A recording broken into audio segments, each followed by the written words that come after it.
فانا حابه ارد على الكومنت مال فايز المالكي. انزين، فبقول انه يعني اول شيء اللقاء صار له 3 سنين وفوق من زمان، وكان السؤال ورا الكواليس، ما كان من ضمن البرنامج، كنا قاعدة عادية قاعدة سوالف. فبالعكس فايز المالكي انت على العين وعلى الراس، لكن انا حالي حال اي انسان. قالوا ايش رايك في برنامج فايز المالكي؟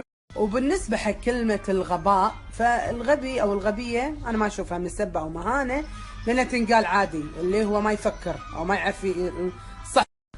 فما غير اقول انا اعتذر لفايز المالكي، واقول انا ما اقصد، انا سئلت وجاوبت حالي حال الناس. واقول حق فايز المالكي انت عزيز وغالي ولا تزعل مني، انا ما كنت اقصد، انا سئلت وانا قلت الصج.